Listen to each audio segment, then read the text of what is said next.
Selamat pagi teman-teman semua, rekan-rekan mahasiswa dari semester 2, semester 4, semester 6, serta dosen-dosen pengajar serta laboran di program studi TRPL.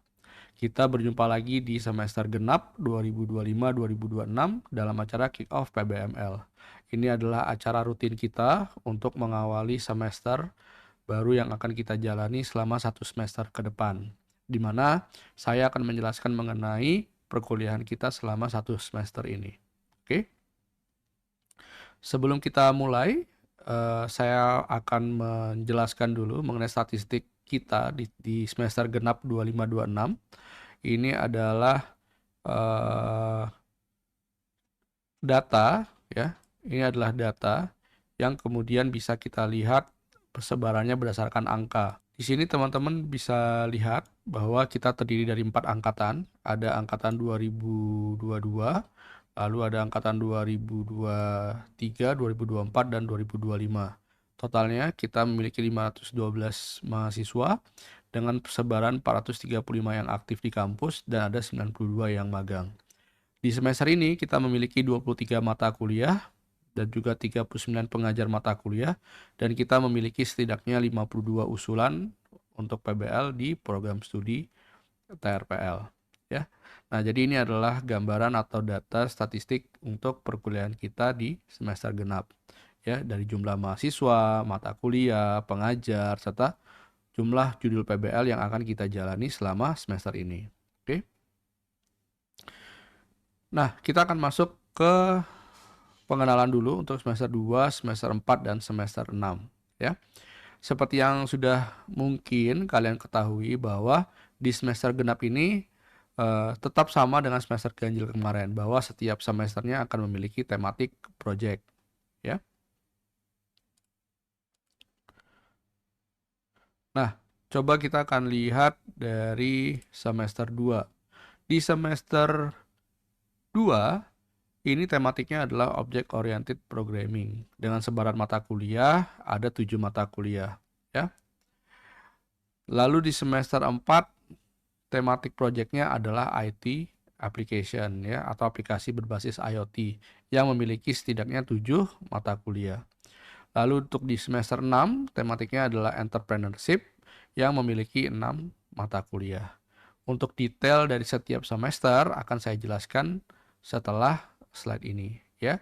Tapi ini adalah overview di mana selama satu semester ini, genap ini kita akan melaksanakan untuk semester 2, 4, dan 6.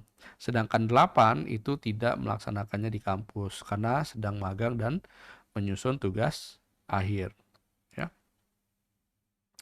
Oke, kita akan lihat untuk konsep pembelajaran. Sama seperti sebelumnya, di mana TRPL itu tetap menggunakan konsep pembelajaran berbasiskan project based learning dengan kerangka pembelajaran yaitu dengan menggunakan CDIO, ya. Di sini adalah kuliah yang interaktif dan aplikatif yang difasilitasi oleh project based learning, ya, untuk menyelesaikan berbagai kasus melalui implementasi ilmu dan yang didapat pada saat perkuliahan, di mana mahasiswa akan mengerjakan PBL mulai dari skala industri, ya, yang akan nanti dibantu oleh manajer proyeknya, ya, sehingga pembelajaran nanti tidak semua teori ataupun cuma praktek normatif.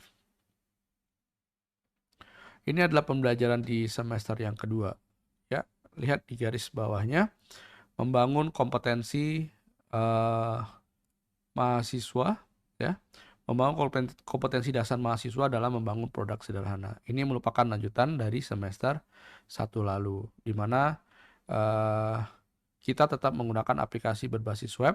Nah, namun pendekatannya kita mulai menerapkan pemrograman berbasiskan objek atau object oriented programming, ya. Di sini kita akan menggunakan framework. Di sini Anda akan mengerjakan kompleksitas dengan setidaknya terdiri dari 3 sampai 4 proses bisnis pada setiap aplikasi yang dibangun, gitu ya. Fungsional dan fitur dapat teman-teman susun bersama-sama dengan manajer proyek ataupun juga bantuan pengajar. Dalam kerangka pembelajaran CDIO, kita sudah menerapkan 3 fase: design, implement, dan operate. Oke, lalu kita lihat konstruksi produk di semester yang kedua. Di semester yang kedua, tadi seperti saya bilang bahwa kita memiliki 7 mata kuliah. Ada statistik, struktur data, pengantar manajemen proyek, perancangan perangkat lunak, pemrograman berorientasi objek, ya, pemrograman basis data, dan pendidikan bahasa Indonesia. Nah, untuk ketujuh mata kuliah ini, itu keterkaitannya langsung dengan PBL. Artinya, aktivitas PBL yang kalian lakukan itu akan memberikan komponen penilaian untuk dinilai di mata kuliah tersebut, ya. Jadi nanti komponen penilaiannya akan terbagi menjadi aktivitas proyek serta eh, teori dan praktikum yang ada di mata kuliah. Nah, di sini dapat diinfokan bahwa output produknya adalah aplikasi berbasis web dengan dashboard yang menarik dengan berorientasikan pemrograman berbasis objek dan atau penggunaan dari framework, ya. Nah, tapi mari kita lihat lebih detail terhadap output produk semester 2. Biar nanti kalian bisa mencoba mendefinisikan dengan baik gitu ya, atau mencari tahu ujung akhirnya dari produk semester 2 itu apa. Yang pertama adalah poinnya terkait dengan bagaimana kalian menyelesaikan permasalahan dengan berdasarkan solusi-solusi sederhana yang ditemukan gitu ya. Agar nanti solusi tersebut bisa menjadi jawaban dari permasalahan sesuai dengan judul masing-masing dari project based learning-nya. Oke. Untuk poin yang kedua adalah aplikasi berbasis web yang menggunakan OOP. Nah, jadi harus nanti eh, aplikasi basis webnya itu menggunakan framework ya, tidak bisa natif seperti di semester 1. Lalu ketika dia nanti dijalankan aplikasinya, maka aplikasi tersebut untuk setiap produk PBL yang kalian laksanakan harus memiliki dashboard yang menarik. Nah, dashboard ini tentu menyajikan data-data berupa angka atau hal yang lain yang diambil dari database seperti itu. Ya, minimal data statistik lah. Nah, bagaimana cara menghitung, menampilkan, menarik kesimpulan nanti bisa ditarik atau dipelajari di mata kuliah statistika. Lalu kita sudah mulai membuat perencanaan yang jelas atau kita sudah mulai menyusun project planning. Kalau di semester lalu 1 kemarin belum kita lakukan, maka sekarang sudah kita akan buat project planningnya. Sehingga nanti dalam mengerjakan PBL akan menjadi lebih terarah. Dan di sini pun kalian akan menggunakan platform siap PBL secara penuh. Karena nanti kalian akan mengisi backlog, logbook, dan juga nanti akan dimonitoring terhadap aktivitasnya. Lalu kemudian perancangan yang lebih baik daripada semester 1 yang tetap akan dituangkan pada laporan SKPPL ya. Serta laporan itu dituliskan dengan bahasa Indonesia yang baik dan tertata dengan rapi. Nah, kalau kemarin tidak ada aspek khusus terhadap laporan, sekarang aspek itu sudah bisa dan harus dinilai.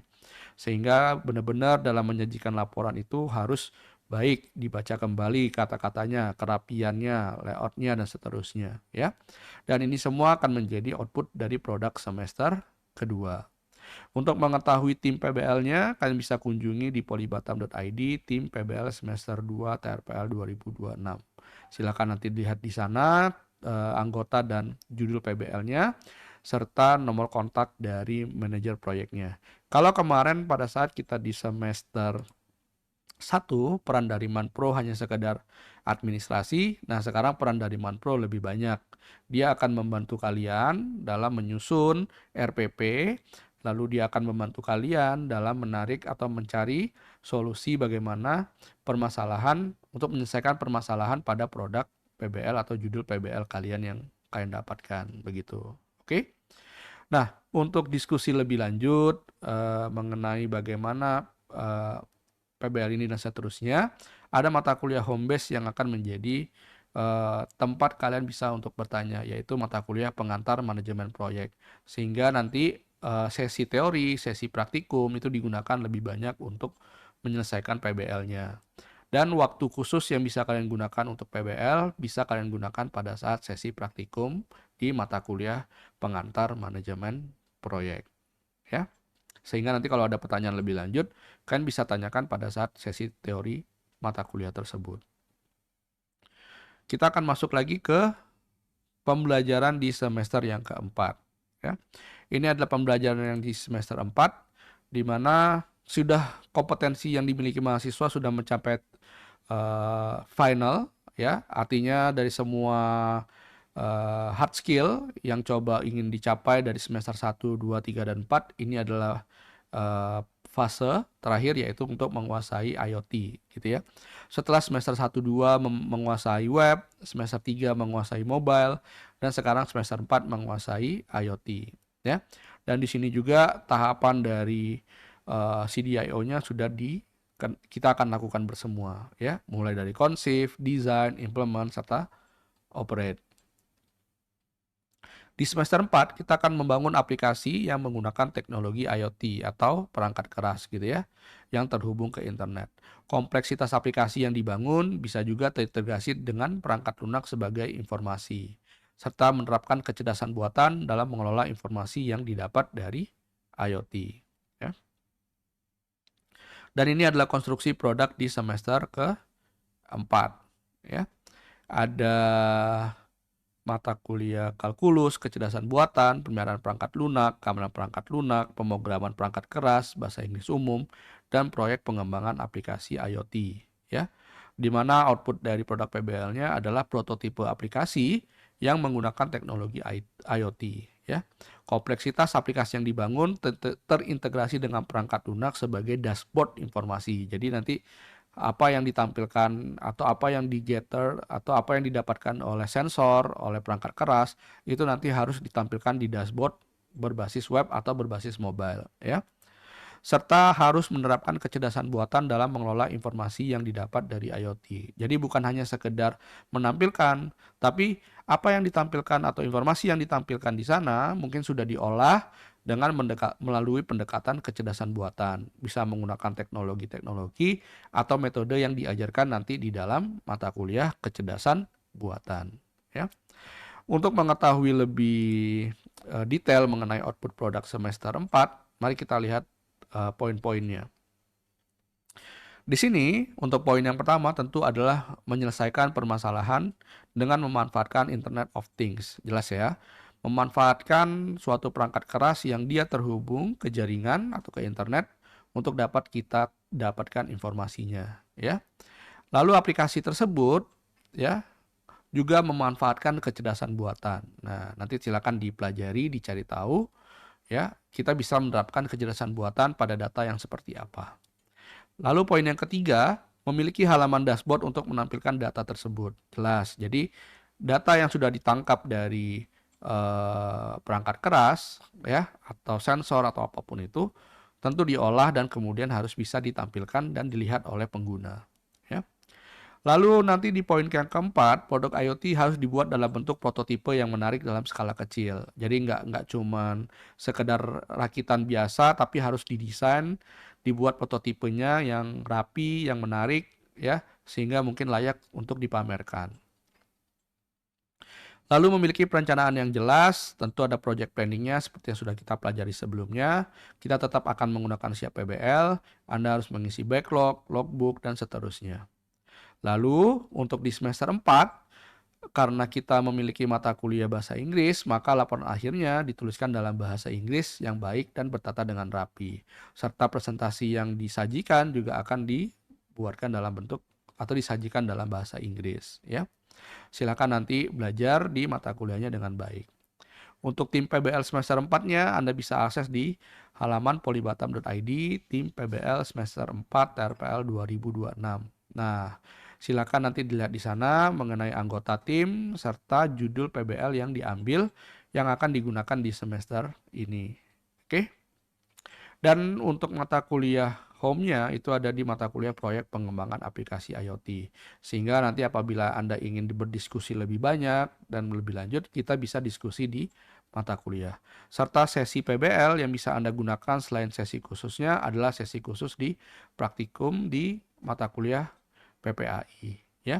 Sehingga nanti Anda bisa banyak menggunakan fasilitas ruangan ataupun juga waktu untuk mengerjakan PBL-nya.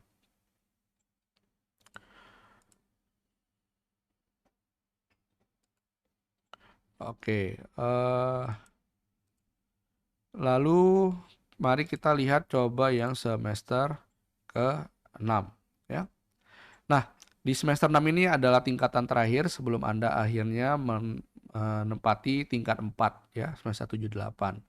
Inilah tahap penyempurnaan dari semua kemampuan yang Anda miliki dan sudah dapatkan dari semester 1, 2, 3, 4, dan 5. Sehingga Anda sempurnakan di semester yang ke-6.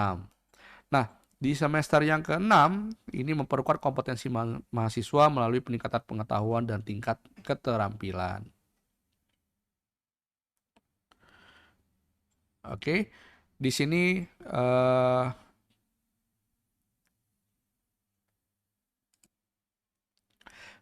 bisa kita lihat bahwa ada keterangannya di mana di semester 6 kita akan membangun aplikasi siap guna dalam menyelesaikan permasalahan atau menjadi solusi nyata. Memasarkan aplikasi sehingga memiliki pengguna dan memiliki konsep perencanaan untuk menjadikan aplikasi sebagai usaha rintisan di bidang teknologi. Didukung dengan metode pengembangan yang tepat, teknologi terbaru, dan memiliki proposal usaha sebagai bagian dari menjadi technopreneurship. Ya. Untuk tahapan dari CDIO-nya kita akan melakukan semua aktivitasnya mulai dari conceive, design, implement, serta operate. Untuk mata kuliah di semester 6, kita memiliki setidaknya ada 6 mata kuliah. Ada pendidikan kewarganegaraan, menulis bahasa Inggris, metodologi penelitian, kapita selekta, kewirausahaan, dan proyek perangkat lunak industri. Ya. Di sini ada output produk PBL-nya, di mana aplikasi siap guna yang bisa langsung diakses. Berarti kalau bisa langsung diakses, harus memiliki atau harus sudah dideploy di hosting gitu ya. Dipasarkan aplikasinya sehingga memiliki pengguna dan memiliki konsep perencanaan agar nanti aplikasinya bisa menjadi usaha rintisan. Lalu didukung dengan metode pengembangan yang tepat, teknologi terbaru, dan proposal usaha sebagai bagian dari menjadi technopreneurship. Dan untuk lebih detailnya mengenai output produknya, kita akan lihat di poin-poin berikut. Poin yang pertama, yaitu untuk melanjutkan PBL Anda yang sudah dilakukan di semester 5. Jadi judul yang Anda lakukan di semester ini, itu adalah judul-judul yang sudah Anda selesaikan atau Anda buat MPP-nya di semester 5 lalu. Ya. Lalu poin yang berikutnya adalah memasarkan aplikasinya yang telah diselesaikan atau mempublish aplikasinya ke web hosting atau bahkan kalau dia mobile ke Play Store atau portal yang lainnya ya. Sehingga nanti di akhir Anda akan memiliki daftar pengguna yang Anda buktikan melalui statistik kunjungan serta statistik user yang telah mendaftar terhadap atau menggunakan aplikasi Anda. Serta Anda juga memiliki proposal pengembangan usaha rintisan yang merupakan usaha Anda untuk menjadikan teknologi yang Anda buat itu menjadi suatu usaha. Lalu, Anda juga bisa mempointingkan atau memfokuskan untuk mengembangkan teknologi baru yang bisa mendukung aplikasi saat ini. Mungkin ketika kemarin di semester 5 dibuat, Anda belum menerapkan teknologi-teknologi yang baru yang bisa mendukung. Anda belum menyertakan metode-metode terbaru agar aplikasi Anda bisa lebih baik. Nah, di semester ini Anda harus mencoba mencari kira-kira teknologi apa yang bisa kita terapkan agar aplikasi ini bisa menjadi lebih baik. Itulah nanti Anda bisa ambil di mata kuliah Kapita Selekta. Dan di semester ini juga menjadi semester untuk persiapan Anda dalam mengerjakan tugas akhir di semester 7 dan 8. Maka, setiap anggota tim diharapkan memiliki draft judul untuk TA yang bisa dikembangkan dari PBL-nya. Misal, Anda memiliki judul PBL aplikasi X. Nah, setiap anggota nanti akan mencari kira-kira metode dan teknologi yang seperti apa yang bisa saya kembangkan dengan judul PBL saya yang sekarang. Contohnya, aplikasi X, misalnya redesign aplikasi X. Karena pada saat dia dibuat, mungkin UI UX-nya belum baik. Atau meningkatkan performa aplikasi X dengan metode Y. Nah, silakan. Atau melakukan pengujian terhadap aplikasi X ya dengan metode sekian. Nah, aplikasi X-nya sama, aplikasi PBL yang Anda gunakan, metode serta pendekatannya bisa berbeda-beda untuk setiap anggota tim. Maka mulai dari sini kita akan coba buat untuk draft judulnya. Lalu poin berikutnya tentu setiap aktivitas Anda akan dimonitoring di siap PBL. Lalu nanti Anda menghasilkan laporan akhir yang dituliskan dengan bahasa Inggris yang baik dan tertata dengan rapi. Serta Anda akan memiliki draft paper individu untuk setiap anggota tim dengan judul yang sudah Anda buat tadi, gitu. Nah, ya, dengan harapan sehingga nanti Anda ketika menapaki semester 7, ya, Anda sudah memiliki draft untuk dijadikan sebagai judul tugas akhir Anda. Apabila Anda ingin mengambil topik di luar PBL, dipersilakan, tapi mungkin Anda masih bisa untuk menggunakan metode serta pendekatan yang sudah dibuat di semester ini, sehingga Anda akan memiliki atau memangkas waktu dalam mencari judul atau melakukan sidang proposal di semester yang ke-7. Maka nanti di mata kuliah metodologi penelitian, menulis bahasa Inggris, itu silakan dimanfaatkan untuk berdiskusi, ya. Dan juga di mata kuliah Kapitasa Rekta, manfaatkan untuk mengeksplorasi kira-kira teknologi apa yang bisa kalian gunakan atau terapkan, atau metode apa yang bisa kalian pakai untuk menyempurnakan aplikasi yang sekarang sudah kalian bangun, begitu, ya. Dan untuk timnya masih sama seperti yang ada di semester ke-5 kemarin, tapi kalau mau dilihat lagi nanti bisa Anda akses di Polybatam ID, tim PBL semester 6 TRPL 2026. Lalu kita punya project milestone untuk di semester ini, ya. Project milestone ini akan terbagi menjadi dua, ada untuk milestone yang semester 2 dan 4 dan ada untuk yang semester 6. Nah, untuk 2 dan 4 ini sama, di mana kita akan bagi menjadi 4 fase, ya. Kita akan menjadi 4 fase, ada preparation, design, implement, sama operate. Kalau untuk semester 4 mungkin sudah tahu ya, karena kemarin di semester 3 kita sudah pakai. Untuk di semester 2 mungkin ini baru. Nah, ini adalah bagian juga dari project planning yang akan kalian pelajari di semester ini. Nah, tapi nanti tentu fasenya bisa berkembang sesuai dengan apa yang kalian lakukan atau aktivitas yang kalian lakukan. Tetapi ini adalah aktivitas atau fase-fase utama yang ada di dalam semester genap ini, ya. Terbagi menjadi 4 fase, di mana preparation itu 3 minggu, di mana nanti di minggu ketiga, di akhirnya itu kita akan melaksanakan presentasi RPP, lalu ada tahapan desain, ya, di mana tahapan desain outputnya nanti akan menghasilkan draft SRS, ya, atau SKPPL, ya, atau juga pokoknya rancangan yang sudah mulai selesai, untuk kemudian akan dipakai menjadi guideline untuk di fase implementasi yang akan dimulai dari minggu ke-6, minggu ke-7, ya. Lalu nanti selama minggu 1 sampai minggu 7 mungkin akan dilaksanakan asesmen mata kuliah yang bisa saja individu atau berkolaborasi dengan mata kuliah yang lainnya. Oke. Lalu kemudian lanjut implementasi sampai minggu ke-12, ya. Beririsan dia. Lalu kemudian ada operate, ya, di mana operate ini nanti fase-fasenya adalah pengujian dan seterusnya menyusun.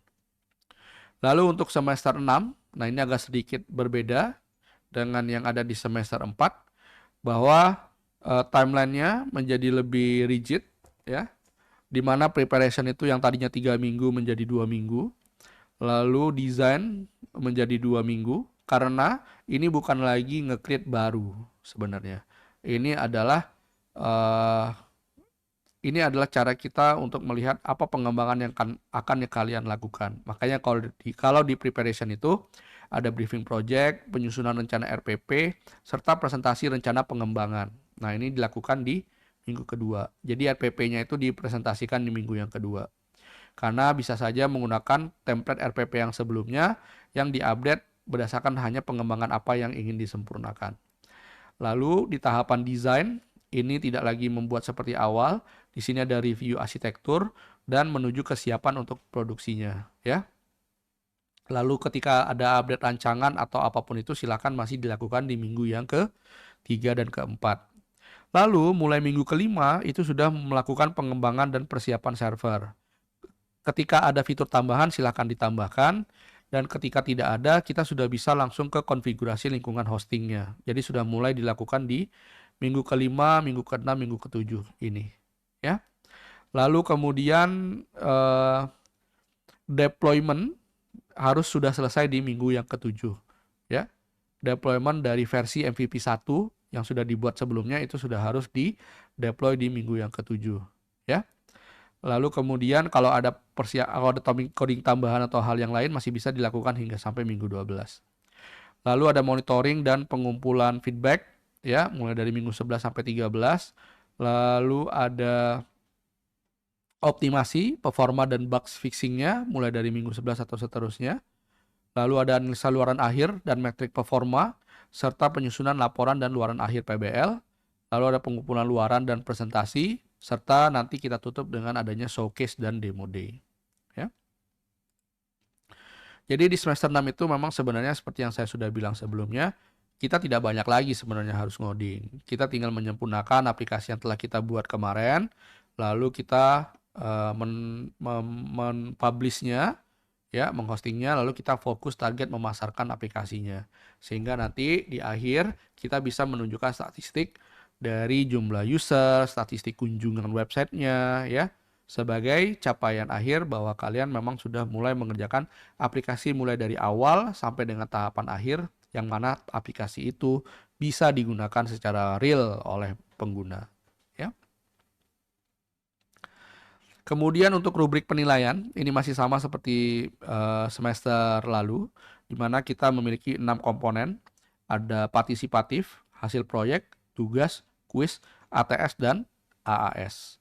Lalu, masing-masing komponen ini akan berbeda persentasenya tergantung apakah mata kuliahnya keterkaitan dengan PBL-nya tidak langsung, mendukung, atau langsung. Kalau dia ke mata kuliahnya tidak langsung, maka kemungkinan terhadap aktivitas PBL itu bisa saja nilainya 0, tidak diambil. Dia akan mengambil nilai dari pemahaman teori dan juga praktikum, ya. Atau bisa saja dia juga mengambil, tapi persentasenya paling tinggi adalah 30%, begitu. Kalau dia adalah kontribusinya mendukung, ya, maka partisipatif akan mendapatkan nilai 20% dan hasil proyek juga ada 30%, ya. Nah, lalu kemudian nanti sisanya ada tugas, kuis, dan seterusnya. Ya, ini bisa seperti ini. Atau ada penyesuaian terhadap mungkin nilainya 20-20 atau 20-10, tapi minimal dia tidak kosong. Kalau langsung, nah ini lebih banyak persentasenya, ya, dan seterusnya. Nah, kalau mau dilihat lagi persentase akhirnya seperti ini. Kalau tidak langsung, maka partisipatif dan hasil proyek itu nilainya 30% atau aktivitas pengerjaan PBL-nya yang dinilai oleh Manpro. Tapi kalau untuk yang mendukung, maka dia nilainya naik menjadi 50% ya untuk dinilai oleh Manpro. Kalau langsung, maka Manpro mungkin bisa saja 50-70%. Lalu kemudian untuk tugas kuis ATS ini bisa melengkapi dari nilai yang sebelumnya. Seperti itu. Baik, berikutnya adalah kalender akademik, di mana kalender akademik ini adalah menjadi guidelines-nya kalian selama 1 semester ini. Mulai dari awal perkuliahan kita 23 Februari, lalu kemudian libur lebaran 16 sampai 27 Maret, lalu ada minggu pengganti 27 April sampai 1 Mei, lalu ada asesmen tengah semester 4 sampai 15 Mei, lalu ada minggu pengganti pra-AS 6 sampai 10 Juli, lalu kemudian asesmen akhir semester ada di 13 Juli sampai dengan 24 Juli. Kalender akademik ini juga bisa Anda lihat dan download di learningifpolibatam.ac.id. Anda bisa lihat di halaman depan. Lalu ini ada link penting, masih sama, website jurusan terkait dengan kurikulum atau yang lainnya bisa Anda kunjungi IF Polibatam. Dan platform siap PBL berada di pbl.polibatam.ac.id. Website program studi bisa Anda lihat dan seterusnya. Dan untuk WA tata usaha jurusan IF masih sama. Dan untuk jadwal kuliah prodi TRPL Anda bisa akses di ifpolibatam.ac.id/jadwal PBM. Anda bisa akses di sana atau Anda bisa install aplikasinya juga sehingga nanti Anda bisa update terhadap jadwal kuliah, ya. Dan mungkin akan ditambahkan juga tentang fitur kehadiran dari dosen tersebut. Oke. Jadi itu saja mengenai kick off PBL kita di semester genap 24-26 ini. 25-26, maaf. Saya harap kita bisa memulai semester dengan baik, menjalani dengan baik, dan mengakhiri dengan baik. Sehingga saya harap, besar harapan bahwa semua dari yang mengambil kuliah dan aktif di semester ini bisa mendapatkan nilai yang baik juga. Apabila memiliki kendala terhadap perkuliahan, maka silakan berkomunikasi dahulu dengan dosen walinya. Apabila dosen walinya kemudian slow respon, Anda juga bisa mengontak saya secara langsung. Oke, jangan menyimpan permasalahan sendiri yang menyebabkan perkuliahan Anda menjadi terhambat. Ya, jika ada masalah silakan dikoordinasikan. Oke, baik itu aja. Kita akan berjumpa lagi pada saat perkuliahan. Oke, selamat pagi semuanya.